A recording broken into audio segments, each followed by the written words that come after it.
Ya, ini banyak sekali tidak dialami oleh jemaat Tuhan loh. Bahwa iman kita itu harus bertumbuh. Karena banyak yang hanya ya sudahlah saya Kristen, saya ke gereja. Tapi kita nggak sungguh-sungguh dengan Tuhan, dengan iman kita. Nah, hari ini tema kecil yang saya berikan adalah ya ujian iman. Bagaimana iman itu bisa dikatakan kuat kalau sudah melewati ujian. Berapa banyak yang sudah melewati ujian iman di sini? Ya, angkat tangan yang sudah melewati ujian iman. Yang belum saya doakan supaya melewati ujian iman. Loh, kita harus saudara, jangan tertawa, saya serius. Karena kalau saudara tidak melewati ujian iman, saudara nggak akan mungkin bisa sampai kepada tujuan ilahi. Ya, kenapa Tuhan panggil kita?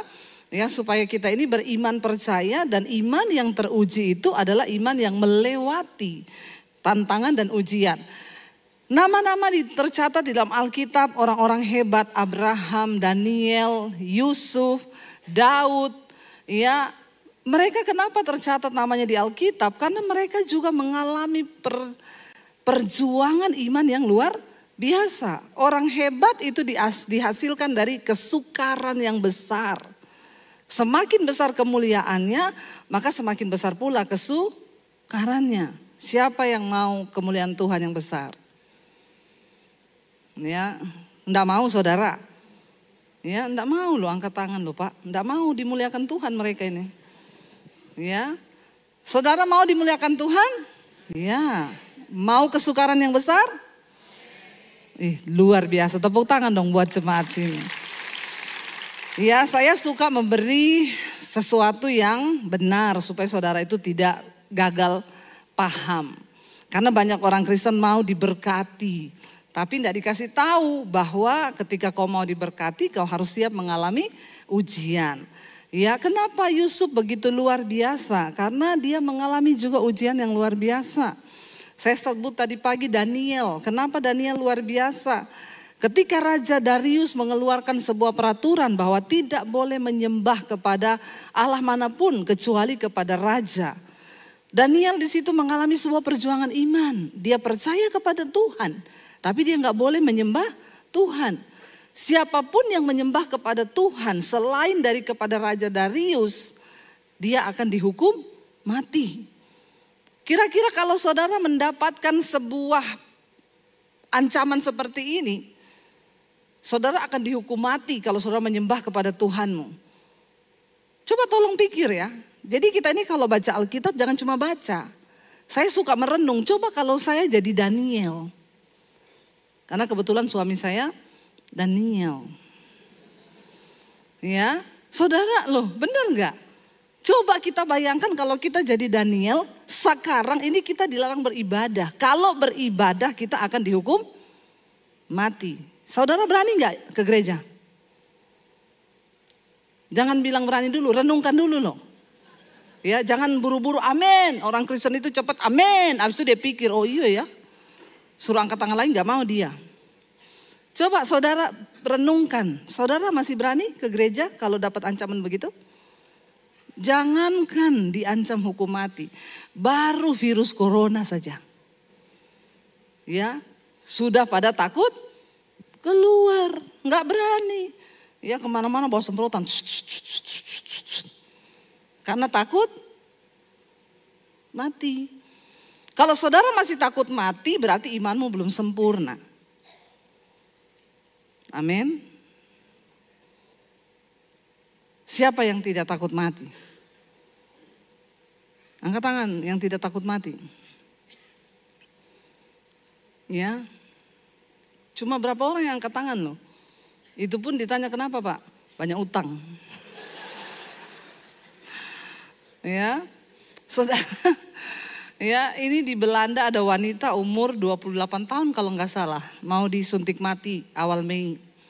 Dia minta untuk disuntik mati karena dia bilang dia mengalami satu tekanan mental yang begitu luar biasa. Saudara bayangkan loh, hanya mengalami tekanan mental loh, orang minta disuntik mati. Ya, satu keluarga di Jakarta bunuh diri, lompat, anaknya dulu diikat, sudah remaja, didorong Setelah itu papa mamanya lompat. Ini terjadi di negeri kita loh, di Indonesia, di Jakarta, Kenapa? Gara-gara terjebak utang. Makanya saya selalu bilang saudara, jangan banyak-banyak utang. Kenapa orang bisa banyak utang? Karena banyak gaya.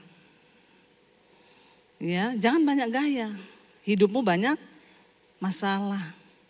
Karena hukum fisika berkata tekanan itu berbanding lurus dengan gaya. Semakin banyak gayamu, semakin banyak. Bilang kanan kirimu, gak usah banyak gaya. Biar tidak banyak tekanan. Amin. Itu benar. Lalu gak kuat imannya ketika dipermalukan. Ya saudara, sekarang hutang online itu, ya saya sering dapat itu. Ting, selamat. Nomor Anda sudah lebih dari 25 tahun. Nomor saya itu yang saya pakai nih. Jadi Anda berhak mendapat 2 kali lipat pinjaman 50 juta. Hanya kirim foto pegang KTP. Dapat transferan 50 juta. Foto aja pegang KTP. Ditransfer 50 juta. Tapi setelah itu saudara, kejebak utangnya itu gila berlipat-lipat, nggak bayar, fotomu beredar di sosial media. Banyak nggak kuat, dipermalukan. Akhirnya pengen bunuh diri. Saudara, penderitaan yang seperti apa yang Tuhan izinkan terjadi itu, tadi pagi saya sudah bacakan bahwa kenapa kita harus menderita mengalami ujian iman saudara, ya dalam 1 Petrus 4, tadi pagi saya bacakan terutama ya dikatakan di sana ayat yang ke-12 sampai 19. Dikatakan di ayat yang ke-19 tadi pagi, karena sekarang telah tiba saatnya, ayat yang ke-17, penghakiman itu dimulai. Dan pada rumah Allah sendiri yang harus pertama-tama dihakimi. Dan jika penghakiman itu dimulai pada kita, bagaimanakah kesudahannya dengan orang yang tidak percaya? Kenapa kita mengalami ujian iman hari-hari ini? Karena sekarang penghakiman sudah dimulai. Siapa yang harus pertama dihakimi? Anak-anak Tuhan. Kita dulu yang harus dihakimi saudara. Tapi Alkitab bilang, makanya kau berbahagia kalau kau menderita karena kebenaran. Jangan ada di antaramu yang menderita karena pencuri, pembunuh, pengacau. Ya, jangan ada yang menderita sebagai pembunuh. Tapi kalau engkau menderita karena kebenaran, maka engkau mengambil bagian di dalam penderitaan Kristus. Dan engkau akan menerima kemuliaan kalau Kristus datang kembali. Makanya hari-hari ini kurang-kurangi dosa. Ya, kurang-kurangi dosa saudara. Kita ada di hari-hari yang terakhir sekarang. Jangan terlena loh. Ikut Tuhan itu harus ada penderitaan. Kenapa kita menderita? Pertama karena penghakiman sedang dimulai. Saudara, mungkin hari ini engkau berkata, Tuhan aku ini mengalami ini kok gak pernah berhenti. Gak apa-apa kalau itu karena kebenaran. Itu engkau menderita karena kasih karunia. Nah, kenapa kita menderita? Hari ini saya pengen sampaikan sesuatu, kita buka bersama yuk. 1 Petrus pasal yang pertama. Ayat yang ketiga sampai ayat yang ke-7. 1 Petrus 1 ayat yang ketiga sampai ayat yang ke-7. Firman Tuhan berkata di sana begini saudara. Baca bersama 1, 2, 3. 1 Petrus 1 ayat 3 sampai ayat yang ke-7 ya. Terpujilah Allah dan Bapa Tuhan kita Yesus Kristus yang karena rahmat-Nya yang besar telah melahirkan kita kembali oleh kebangkitan Yesus Kristus dari antara orang mati kepada suatu hidup yang penuh pengharapan. Untuk apa saudara? Untuk menerima suatu bagian yang tidak dapat binasa, yang tidak dapat cemar, dan yang tidak dapat layu, yang tersimpan di sorga bagi siapa? Bagi kamu. Kita ini dipersiapkan untuk menerima suatu bagian yang tidak dapat cemar, yang tidak dapat layu, yang tidak binasa, tersimpan bagi kita di sorga saudara. Dikatakan yaitu siapa? Yaitu kamu yang dipelihara dalam kekuatan Allah karena apa? Imanmu. Sementara kamu menantikan keselamatan yang telah tersedia untuk dinyatakan pada zaman akhir. Makanya saya selalu bilang orang Kristen jangan terlalu pede merasa kita ini udah selamat.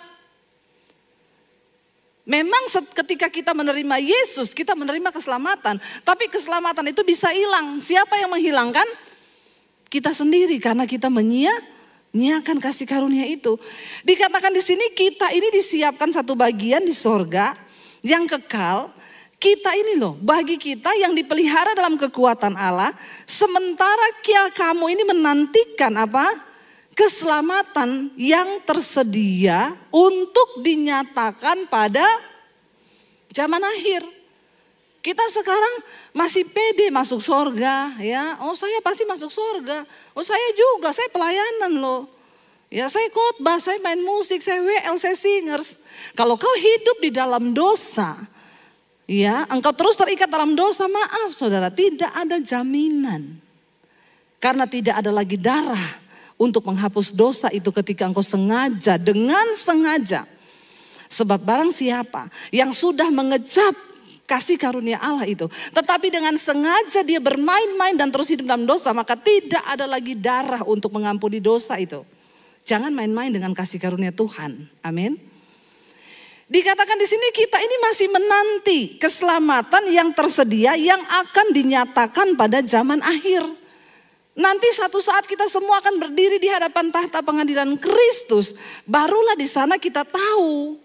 Makanya saya mau berkata hati-hati. Kita yang sudah berdiri di mimbar ini hati-hati. Singers, WL, pemusik, pengkhotbah, semua pendoa. Jangan ada yang homo. Kau hidup dalam homoseksual. Kau hidup dalam free sex. Kau melakukan segala dosa. Maaf saudara, engkau menyia-nyiakan kasih karunia Tuhan. Engkau sengaja, darah Yesus tersedia bagi dosa kita yang tidak disengaja loh. Tapi kalau kita dengan sengaja terus bermain-main dalam dosa, maaf, tidak ada darah untuk menghapus dosa itu lagi. Itu berarti kita mencemplungkan diri. Ya, saudara, makanya saya selalu bilang tidak semua orang Kristen selamat. Ya maaf, ini Alkitab bilang dengan jelas kita masih menanti. Keselamatan itu dinyatakan pada zaman akhir. Makanya Yesus bilang pada saat nanti ada orang yang akan ngaku-ngaku, Tuhan aku bernubuat demi namamu. Aku usir setan demi namamu. Tuhan bilang, enyah kau, aku tidak mengenal engkau pembuat kejahatan. Kita akan ditolak loh. Jangan merasa aman saudara. Dikatakan begini saudara, kita ini masih menanti. Sementara kita menantikan ya. Keselamatan itu dinyatakan pada zaman akhir. Ayat berikutnya berkata apa? Bergembiralah akan hal itu. Sekalipun apa? Sekarang ini kamu seketika harus apa? Berduka cita oleh berbagai-bagai pencobaan. Siapa yang lagi ada pencobaan hari ini? Yang lagi ada masalah, angkat tangan. Yang tidak ada masalah pulang saja. Ada ya orang hidup gak ada masalah. Ya, saudara ada masalah semua? Saya ada. Setiap orang hidup itu pasti ada masalah. Kalau kau masih ada masalah itu tanda bahwa kau masih hidup. Makanya bersyukur. Ya, kalau orang datang, bu saya ada masalah. Ya puji Tuhan ibu masih hidup. Iya toh? Nggak usah mengeluh, ibu masih hidup. Puji Tuhan. Kalau udah gak ada masalah, ibu sudah innalillahi di rumah Bapa. Ya, masalah itu tanda kita masih hidup di dunia. Makanya gak usah banyak mengeluh, gak usah alay, gak usah lebay. Amin. Dikatakan kita ini sementara menantikan keselamatan yang dinyatakan pada zaman akhir. Ini kita harus berduka cita oleh berbagai-bagai pencobaan. Baca ayat yang berikutnya apa? Maksud semuanya itu ialah apa? Untuk membuktikan kemurnian imanmu yang jauh lebih tinggi nilainya daripada emas yang fana, yang diuji kemurniannya dengan api, sehingga kamu memperoleh puji-pujian dan kemuliaan dan kehormatan pada kapan? Pada hari Yesus Kristus menyatakan dirinya. Katakan amin. Kenapa kita diuji? Ya, kenapa saudara? Supaya waktu Yesus datang kita ini memperoleh kemuliaan. Puji-pujian bukan dari mulut manusia, tapi dari mulut Tuhan. Makanya gak usah kejar pujian dari manusia. Pujian dari manusia itu pret. Ya, benar. Saya kalau dipuji orang selalu saya ngomong pret. Ya, karena manusia itu memang munah. Toh? Jangan percaya sama manusia, percaya sama Tuhan. Ya, bener. Ibu tambah cantik, tambah kurus langsung loh, pret. Basa-basi keles. Nah, kok dibilang gitu enggak seneng? Enggak, memang enggak seneng. Ya, enggak usah muji-muji. Mari kita cari puji-pujian dari Tuhan. Itu yang murni. Ya, enggak usah pencitraan karena Alkitab berkata, Tuhan itu tahu siapa milik kepunyaannya. Barang siapa yang menyucikan dirinya dari hal-hal yang jahat, dia dipandang layak oleh Tuhannya, diangkat menjadi perabot yang mulia. Enggak usah cari muka sama manusia, enggak usah cari muka sama Pak Gembala, enggak usah cari muka sama bosmu di kantor, enggak usah cari muka sama siapapun, cari muka sama Tuhan. Amin. Aku ingin berkenan di hadapan-Mu Tuhan, aku ingin berkenan kepadamu Tuhan. Jangan cari berkenan sama manusia. Karena manusia itu semuanya palsu. Mari kita cari perkenanan Tuhan. Dikatakan di sini maka Yesus Kristus akan datang dan engkau akan menerima puji-pujian sekalipun saat ini engkau harus menderita oleh berbagai-bagai pencobaan. Gak apa-apa karena maksud dari semua pencobaan itu untuk membuktikan kemurnian iman kita. Tuhan itu mau melihat kemurnian iman kita, saudara. Banyak orang aku percaya. Saya baru lihat itu waktu kita naik pesawat rusak ke Israel. Wah, orang Kristen kalau ngomong mati adalah untung, hidup Kristus, mati keuntungan. Begitu naik pesawat rusak, mundur. Waduh, pesawatnya itu ternyata masih pada takut mati. Kalau kita mau sempurna dalam iman, ya titik paling akhir itu kita udah gak takut mati. Amin. Yesus berkata siapa yang takut kehilangan nyawanya maka dia akan kehilangan nyawa. Tapi siapa yang kehilangannya karena aku, karena kebenaran, dia akan memperolehnya dalam hidup yang kekal. Kita harus sampai pada titik itu, enggak usah takut mati saudara.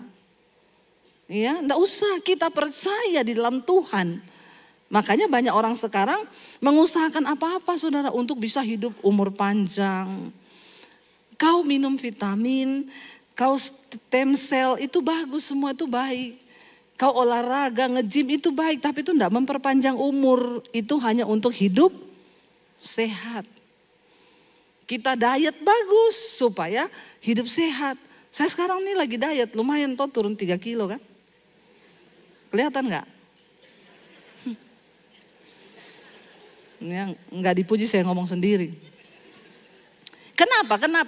Bukan untuk umur panjang, bukan. Saya pengen melayani Tuhan sehat. Saya bisa kemana-mana, jalannya ringan. Lah masa pelayanan sambil asam urat? Kasihan kan? Kita pengen hidup sehat, tapi itu bukan memperpanjang umur. Bukan, umur di tangan Tuhan. Jangan salah saudara. Kita menderita itu baik bagi kita saudara. Supaya kemurnian iman kita ini semakin diuji. Saudara harus cek diri coba. Kalau saya cek seringkali Tuhan, saya ini dalam hal kepahitan saya sudah lulus sih. Ya, saya banyak dibikin kepahitan sama orang. Puji Tuhan saya mampu mengampuni. Saya mampu menyebut nama orang itu lalu saya tersenyum dan saya lepaskan pengampunan. Saya coba uji, dalam hal apa saya ini belum diuji. Ya, pernah satu kali saya mikir gini, saya ini belum pernah diuji dalam hal keuangan loh. Artinya apa? Ditipu orang itu. Saya belum pernah loh, saya bilang begitu. Tiba-tiba waktu saya lagi bangun studio, uang saya dibawa lari 300 juta. Loh benar saudara. Saya bilang begini, Tuhan aku kan cuma ngomong di hati. Jangan coba-coba loh ngomong-ngomong sesuatu tuh ya terjadi. Tapi enggak apa-apa. Nah waktu itu saya marah saudara. Saya bilang kok bisa ya orang ini gini. Dia anak Tuhan lagi pemborongnya. Kenapa dia bisa bawa lari uang kita 300 juta. Saya emosi saudara. Saya salahin suami. Siapa suruh juga kamu pakai dia gini. Ya. Lalu satu saat saya bertanya sama Tuhan. Saya WA dia terus. Balikin uang saya. Awas kalau kamu gak balikin. Terkutuk kau. Pendeta juga manusia saudara. Ya, karena memang saya bilang saya belum pernah diuji dalam hal ditipu orang, uang saya hilang begitu saja. Tiba-tiba terjadi.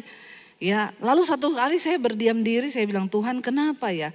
Ini kan uang untuk bangun studio, kenapa ditipu orang? Tuhan bilang, ya kan kau belum pernah mengalami yang ini. Semua sudah lulus toh, ini belum. Terus kalau orang datang konseling sama kamu, cerita bahwa dia ditipu, apa yang kau sarankan? Saya malu. Karena kalau ada orang datang, Bu saya ditipu berapa? 5M. Ih Bu, uang gampang dicari. Damai, sejahtera, sukacita. Itu kerajaan sorga Bu. Nah Tuhan ingetin saya. Kamu kan bisa nasihatin orang begitu. Nah sekarang kamu mengalami. Kamu bisa nggak melakukan yang kamu ngomong dari mulutmu itu? Saya bilang, ya Tuhan dia kan orang kaya Tuhan. Kalau saya ini duit pas-pasan loh. Oh masih ada alasan toh. Tuhan bilang saya enggak minta alasanmu. Kalau terjadi, sekarang sudah terjadi. Enggak peduli mau kamu uang pas-pasan, mau dia kaya. Kamu mau taat enggak melakukan firman? Saya tarik napas panjang saudara. Saya bilang, ya wes, ya mau taat saya. Ya sudah sekarang kamu kirim WA, bilang kamu mengampuni. Enak aja loh. Ya toh? Kan kita begitu toh. Tapi ya udah saya mau taat daripada saya hilang damai sejahtera itu hal kerajaan sorga. Ya udah saya ketik. Saya bilang saya marah loh sama kamu. Saya kecewa sama kamu. Kamu tipu saya gini. Tapi hari ini Tuhan tegur saya. Saya melepaskan pengampunan buat kamu. Tuhan memberkati kamu. Mau saya kirim, Roh Kudus bilang tambahin di situ. Dan mulai sekarang saya tidak akan tanya lagi soal uang itu. Kalau itu tunggu dulu Tuhan. Ini urusan panjang ini. Kan saya sudah mengampuni, ya, mengampuni sudah Tuhan. Iya, tapi tulis begitu. Enggak. 300 juta kalau balik lumayan toh. Beli cilok itu dapat berapa gerobak saudara? Ya. Saya bilang enggak, kalau itu sorry Tuhan. Maaf. Siapa tahu dia masih ada niat baik, cicil toh. Enggak, tulis begitu, tulis. Kalau kau ingin melihat berkatku, tulis. Ya masa kayak gitu tuh Tuhan. Yang penting kan saya sudah mau mengampuni ini. Saya udah gak marah-marah, saya udah tulis itu. Aduh saya bergumul saudara. Gak ada jemaat yang tahu tuh.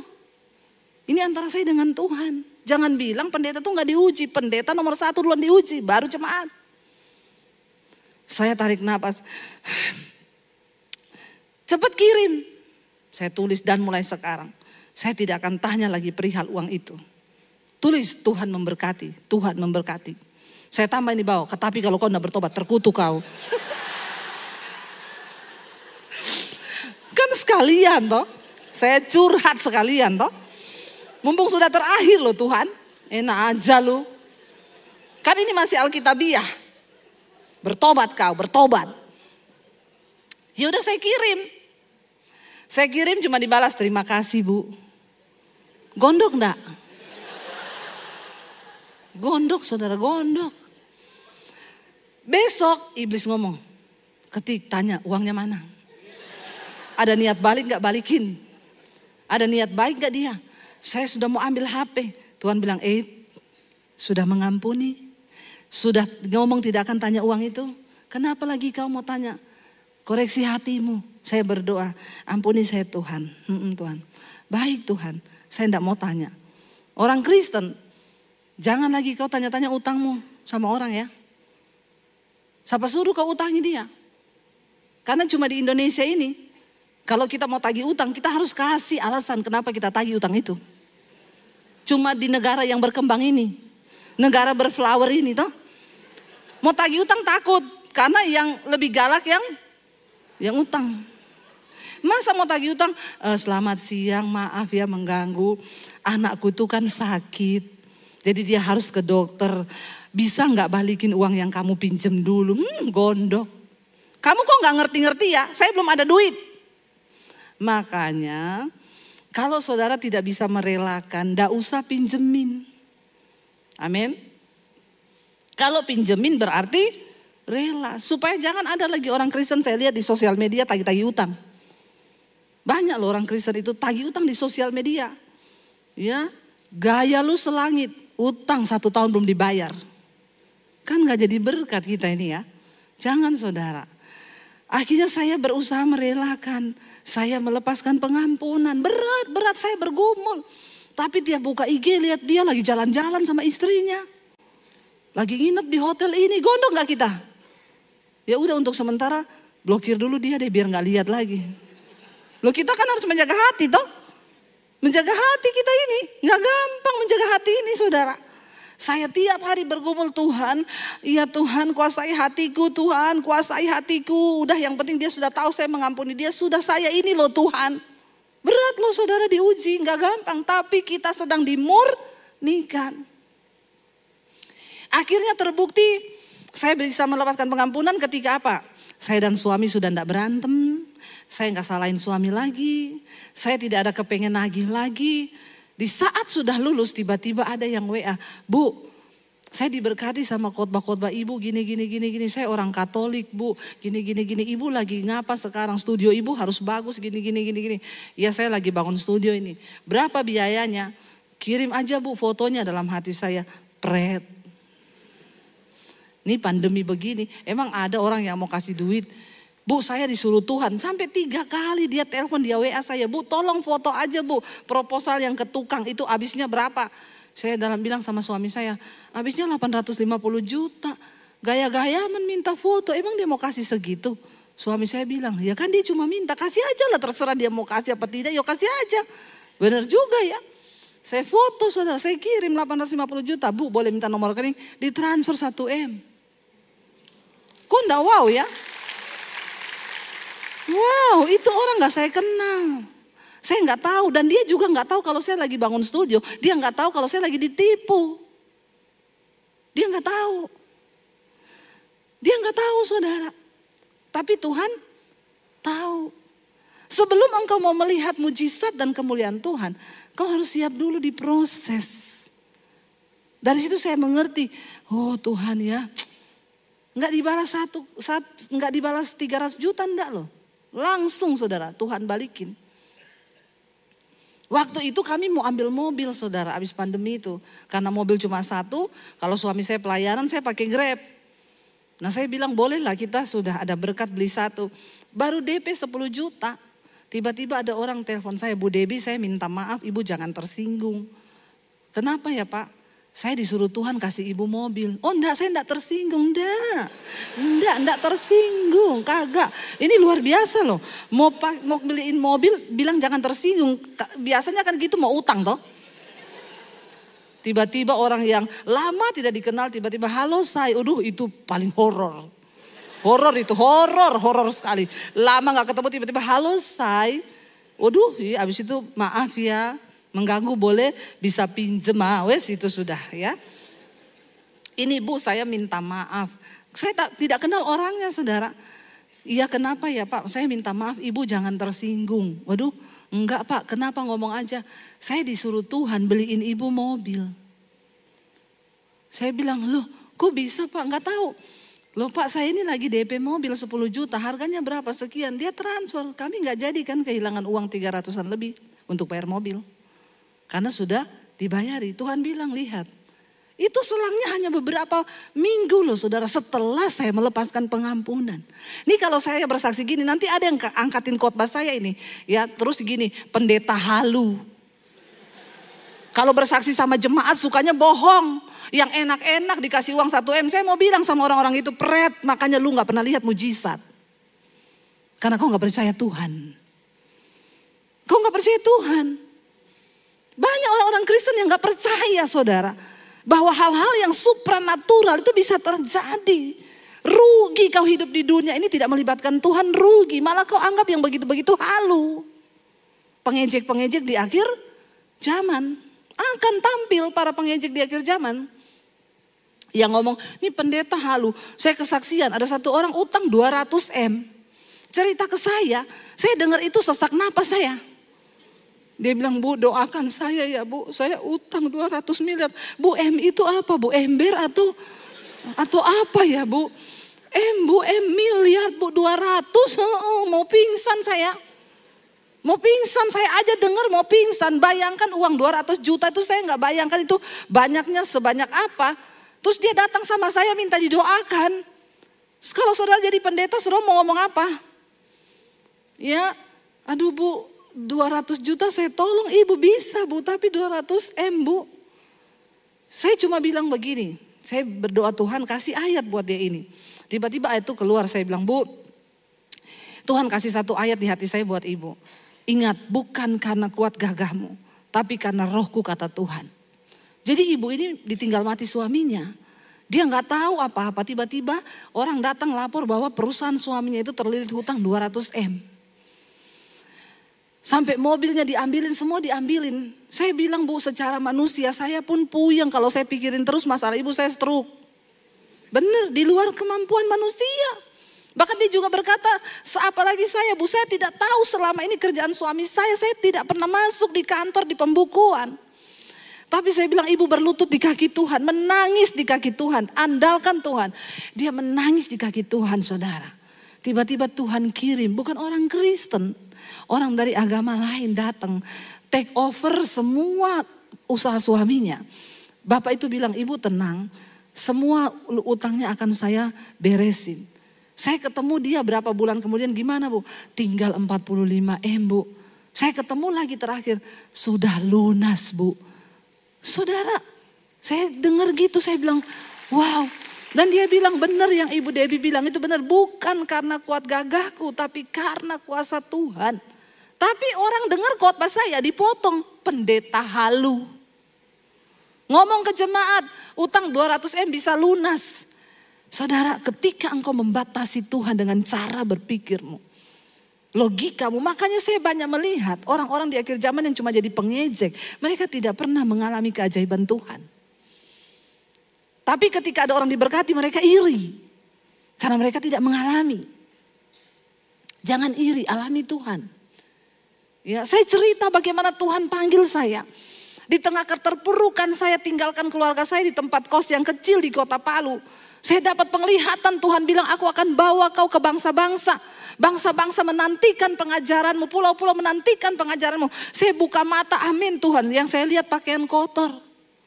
Saya cuci baju kotor anak-anak di tempat kos itu untuk bisa numpang makan. Tapi saya dapat penglihatan yang begitu hebat. Tapi Alkitab bilang, nantikanlah itu, sebab itu akan sungguh-sungguh terjadi. Kalau itu Tuhan yang beri. Hari ini saya mau bersaksi sama saudara, itu terjadi saudara. Hari ini saya keliling ke bangsa-bangsa, sampai nolak-nolak pelayanan di Amerika. Bu, kami minta bulan ini, bulan ini. Enggak, saya 1 kali saja 1 tahun ke Amerika, capek terbangnya itu lama. Tahun ini 3 permintaan pelayanan ke Amerika saya tolak saudara. Itu semua terjadi. Ya, saya mau diundang ke sini. Saya bilang, enggak ya, setahun itu karena saya sekarang ada sekolah Alkitab, saya harus ngajar di sana. Ya, dan saya melihat saudara, bahkan ketika saya bangun sekolah Alkitab, secara nalar manusia ketika proposalnya keluar dari pemborong, sekian miliar, saya bilang, hah, duitnya siapa? Tapi saya bilang, kita punya Tuhan yang hidup. Jangan meminta, jangan pakai proposal. Bahkan tidak usah tayangkan nomor rekening di layar YouTube. Tadinya saya pikir tayangkan aja lah. Supaya banyak yang nyumbang. Tapi Tuhan tegur, coba kau tayangkan. Berani kau tayangkan di layar YouTube-mu nomor rekeningmu. Aku ndak ikut bekerja, kata Tuhan. Kau kerjakan dengan kekuatanmu. Saya bilang sama suami, jangan merekayasa Tuhan. Stop, ndak usah taruh. Kita hanya berharap dengan iman Tuhan hidup. Pembangunan sekolah Alkitab selesai, semuanya selesai, ya. Bahkan uang yang tadinya sudah saya cadangkan untuk pembangunan tidak terpakai. Wow, enggak Tuhan? Alami Tuhan, saudara. Alami Tuhan. Bulan Juni ini 1 angkatan pertama selesai. Sudah buka pendaftaran untuk angkatan yang kedua. 6 bulan tidak terasa. Waktu saya juga lihat ore-orean dari staf saya, Bu, nanti setiap bulan kita keluar sekian puluh juta, 6 bulan itu sekian ratus juta. Saya bilang, hah, sekian ratus juta banyak ya. Terlewat 6 bulan, tidak berasa. Saya gak berasa kecekik keluar duit. Dengan cara yang ajaib Tuhan pelihara. Tiap minggu ada yang antar tahu, antar telur 2 peti, antar tempe, antar daging, antar sayur. Sampai saya melihat benar-benar ini Tuhan. Anak-anak di sekolah Alkitab saya Saya bagikan tentang iman. Saya bilang kamu mau jadi hamba Tuhan. Kalau enggak punya iman keluar. Jangan jadi hamba Tuhan kalau enggak punya iman. Karena modal untuk kita mengikut Tuhan itu cuma iman. Amin saudara. Karena iman itu yang akan menggerakkan ya kuasa Tuhan saudara. Jadi kalau kau enggak punya iman. Jangan mimpi engkau mengalami hal-hal yang besar. Orang Kristen zaman now enggak punya duit saja. Langsung pikir ke penggadean. Menyelesaikan masalah tanpa member ya. Kok tahu? Berharap Tuhan dulu. Jangan ketika ada masalah cepat-cepat telepon mertua. Halo mbak, halo pak. Ketika engkau punya masalah duduk di kaki Tuhan. Menangis di kaki Tuhan. Dan berkata Tuhan aku taruh imanku kepadamu. Sebab engkau hidup dan tidak ada perkara yang mustahil bagimu. Saya bagikan tuh di sekolah Alkitab. Kemarin saya suruh mereka bersaksi satu-satu. Saya mendengarkan kesaksian mereka. Wow, saya terperanjat ternyata puji Tuhan iman yang saya bagikan selama ini. Itu benar-benar terjadi. Ada anak sekolah Alkitab bilang, Bu, saya ini sudah gak ada uang 1 sen pun Bu. Karena memang mereka semua sekolah gratis saudara. Saya besok itu mau ibadah minggu. Gak ada uang kolektor, saya berdoa Tuhan. Aku besok mau ibadah, gak ada kolektor karena transportasi disediakan dari sekolah. Tapi saya bilang kolektor, kamu berdoa sendiri sama Tuhan. Dia berdoa, Tuhan aku gak punya uang kolektor. Lagi di ruang doa, tiba-tiba ada orang datang mengunjungi sekolah. Dia kebelet mau ke toilet. Dia bilang, aduh ada tamu lagi di bawah, tapi saya kebelet. Dia turun ke bawah saudara. Waktu dia turun ketemu sama orang yang meninjau sekolah. Dia bilang, dek kamu juga sekolah di sini? Iya. Tiba-tiba orang itu panggil dia, ada berkat ya dari Tuhan. Dikasih saudara. Dan cuma dia loh, yang lain tidak. Apakah itu kebetulan? Saya bilang karena kau pakai iman. Ada satu dari Papua, waktu dia mau masuk sekolah, dia tanya berapa kamu sanggup bayar? 3 juta saya bayarnya sih sanggup. Ya udah oke 3 juta. Dia berangkatlah saudara dari Papua sampai di sekolah. Tiba-tiba staf saya bilang begini, nggak usah, kamu nggak diharuskan wajib bayar 3 juta itu karena semua Bu Dewi gratiskan yang sekolah di sini. Oh iya, puji Tuhan ya, dia bilang yes aku dapat uang 3 juta. Dia masuk ke menara doa, dia berdoa, Tuhan bilang kasih uang itu 3 juta itu kasih ke sekolah. Karena dari awal kamu sudah menasarkan uang itu untuk bayar sekolah. Kenapa kamu mau ambil uang itu? Itu bukan hakmu. Dia bilang Tuhan kan lumayan saya cuma tinggal punya uang 3 juta ini. Dia memutuskan untuk pergi ke sekolah itu saudara. Dia tinggalkan pekerjaan padahal dia biayai adiknya kuliah. Dia merasa berdosa karena dia gak bisa lagi bayar adiknya kuliah. Yang kedua dia memang benar-benar gak punya duit. Waktu sampai di sekolah itu Tuhan uji lagi dengan uang 3 juta. Akhirnya dengan iman dia kembalikan uang itu. Dia tanya nomor rekening yayasan saya. Dia transfer 3 juta. Besoknya dia dapat telepon dari adiknya. Kak puji Tuhan Kak Tuhan turut bekerja. Kenapa? Aku sekarang dapat beasiswa. Jadi kakak gak usah lagi pikirin bayar uang sekuliahku. Yang kedua tiba-tiba orang yang sudah lama banget utang sama dia. Gak pernah ditagih lagi. Karena kalau ditagih kan musuhan toh. Tiba-tiba WA. Minta nomor rekening dong. Kenapa? Saya mau bayar utang saya yang lama sama kamu. Tuhan itu turut bekerja sewaktu kita taat, amin. Saya mendengar banyak kesaksian dari anak-anak sekolah yang saya bimbing di sana. Saya bilang, wow Tuhan apa yang selama ini ternyata. Saya bilang kamu jangan pernah mau jadi hamba Tuhan kalau kamu gak punya cukup iman. Kalau kamu pinjam duit kanan kiri, kamu bukan hamba Tuhan. Hamba Tuhan gak boleh pinjam uang. Hamba Tuhan harus berharap kepada Tuhan, amin. Hamba Tuhan gak boleh jual-jual ayat. Karena kita percaya firman Tuhan berkata dia yang mencukupkan. Ayo saudara alami Tuhan. Lewat pergumulan iman. Kenapa terakhir ini ya. Ini waktunya sudah habis jauh tapi enggak apa-apa ya. Kan saya jarang-jarang kesini ya Pak Yusuf ya. Ini sudah lewat loh waktunya. Enggak apa-apa ya saudara belum lapar toh. Saya ini baru pulang dari Israel loh. Saya aja enggak capek. Ya masa saudara capek. Kita buka yuk Wahyu 7 ayat 9. Wahyu 7 ayat 9 sampai 15 saudara. Kenapa kita ini harus menang dalam ujian iman? Kemudian daripada itu baca bersama, aku melihat sesungguhnya suatu kumpulan besar orang banyak yang tidak dapat terhitung banyaknya. Dari segala bangsa dan suku dan kaum dan bahasa. Berdiri di hadapan tahta dan di hadapan anak domba. Memakai jubah putih dan memegang daun-daun palem di tangan mereka. Saudara, kalau dibilang dari berbagai suku dan bahasa dan bangsa, berarti Indonesia termasuk enggak? Termasuk. Orang Surabaya masuk enggak? Masuk ya, dari berbagai suku dan kaum dan bahasa. Dengan suara nyaring mereka berseru, keselamatan bagi Allah kami yang duduk di atas tahta dan bagi anak domba. Dan semua malaikat berdiri mengelilingi tahta dan tua-tua dan keempat makhluk itu mereka tersungkur di hadapan tahta itu dan menyembah Allah. Dan sambil berkata, amin, puji-pujian dan kemuliaan dan hikmat dan syukur dan hormat dan kekuasaan dan kekuatan bagi Allah sampai selama-lamanya. Ya, Yohanes mendapat sebuah penglihatan tentang akhir zaman di Pulau Patmos. Dia melihat satu pemandangan ketika satu saat nanti kiamat dunia ini, hari penghakiman tiba. Ada sekelompok orang dari berbagai suku, kaum dan bangsa berdiri memakai jubah putih di hadapan tahta anak domba Allah, di hadapan Kristus. Lalu saudara, di sana dikatakan mereka itu menyanyikan puji-pujian, kemuliaan bagi Tuhan. Lalu dikatakan di sana, dan seorang dari tua-tua itu berkata kepada Yohanes, dia bilang begini, kamu tahu siapakah mereka yang memakai jubah putih itu? Dan dari manakah mereka datang? Lalu Yohanes menjawab, maka kataku kepadanya, Tuanku, ya Tuhan mengetahuinya. Engkau tahu siapa mereka? Aku ini tidak tahu. Lalu ia berkata kepadaku, mereka ini adalah siapa? Baca. Orang-orang yang keluar dari kesusahan yang besar. Dan mereka telah mencuci jubah mereka dan membuatnya putih di dalam darah anak domba. Karena itu apa?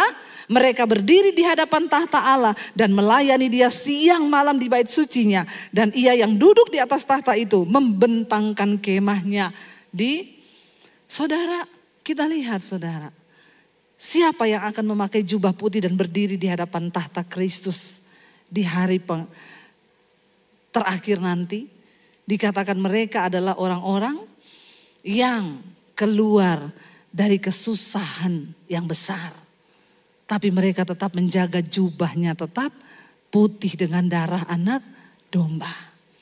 Kesusahan yang engkau alami sekarang tidak ada apa-apanya saudara.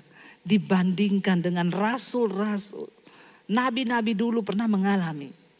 Jadi hari ini kalau engkau mengalami sesuatu, saya undang para imam musik maju ke depan. Kalau engkau mengalami sesuatu, engkau mengalami hal-hal yang tidak enak, engkau sedang ada dalam kesusahan yang mungkin itu engkau katakan kesusahan besar bagimu. Tetaplah bersukacita. Tetap pertahankan imanmu kepada Tuhan. Jangan goyah, jangan bimbang, jangan ragu. Sebab di setiap musim hidup kita percaya akan melihat kebaikan dan kekuatan Tuhan di dalam hidup kita. Kita semua rindu berdiri memakai jubah putih di hadapan tahta anak domba Allah sambil menyanyikan pujian. Tapi orang-orang yang tidak taat, mereka dibuang ke dalam dapur api yang bernyala-nyala. Mari kita setia kepada Tuhan. Bangkit berdiri bersama saudara.